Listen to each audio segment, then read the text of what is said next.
2025, ça a vraiment été une année charnière pour moi, dans le sens où j'ai vraiment compris où je voulais aller, ce que je voulais faire en termes de vêtements et la direction que je voulais prendre. Et quand tu comprends tout ça, c'est beaucoup plus clair dans ta tête. Et ça a fait émerger énormément de vêtements que je voulais faire, etc.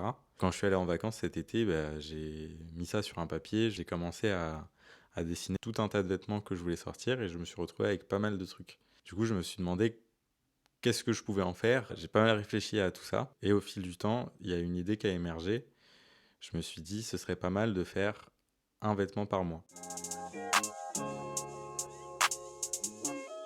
Je rentre de vacances avec cette idée dans la tête et je commence mon année comme ça. Le 1er septembre, j'ai des visites d'appart sur Paris parce que je dois m'occuper de mon déménagement, mais je dois aussi m'occuper du restock des t-shirts asymétriques que j'avais sortis en juin. Et je vais sur Paris. Je prends un stock avec moi, je mets tout ce que je peux dans une valise pour envoyer le plus rapidement possible les gens qui ont commandé. Je me suis dit, voilà, j'aurai assez, je prends un peu de chaque taille, et voilà, ça va le faire. Et je m'attendais archi pas à avoir autant de commandes. C'était la première fois que je vendais aussi rapidement autant de tailles, que j'étais archi content. Franchement, j'étais très stressé au moment du drop, mais au final, ça s'est trop bien passé et j'étais trop content. Donc j'envoie tout ce que je peux à Paris, je fais les visites d'appart, tout ça, et je rentre pour envoyer le reste. En rentrant, je reçois en même temps le prototype de la veste. Il y a pas mal de trucs à changer. C'est pas un coup de cœur immédiat au début, mais au final, j'ai vu les modifications à faire et compris que ça allait être un vrai truc. Donc je règle tout ça, j'envoie au fournisseur, je demande un autre prototype de confirmation avant d'envoyer ça en prod parce que du coup on était début septembre et je sortais ça à la fin du mois. Ça allait être un peu short niveau timing. Donc en même temps, je dois aussi bosser toute l'annonce de la collection et du drop.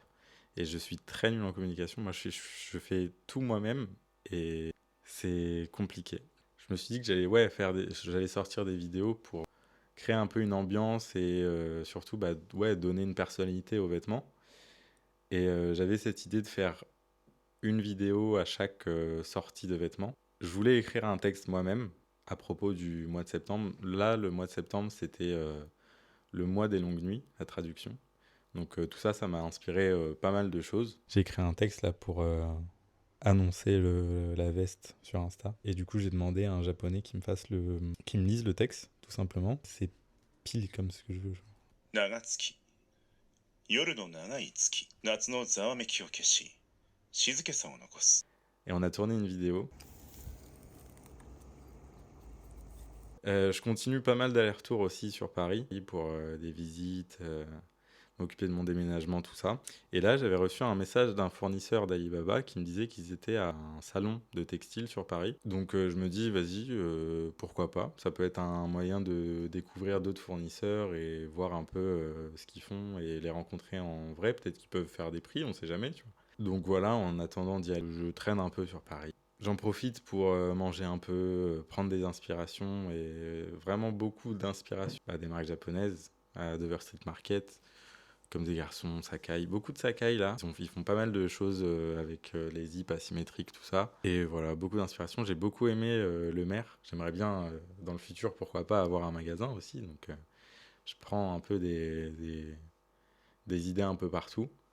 Et voilà, le salon était pas vraiment intéressant. En fait, j'y suis allé le dernier jour et un peu tard aussi.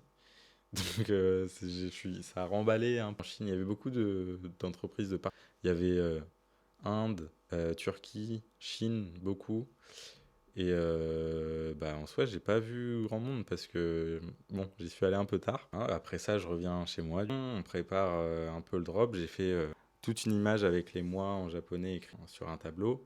J'ai pris pas mal de photos aussi pour Insta et même pour le site. Et au final, mon meilleur drop à ce jour, j'ai fait sold out en 2 jours. J'étais le plus heureux du monde. Mais le truc, c'est que mes colis étaient bloqués à la douane.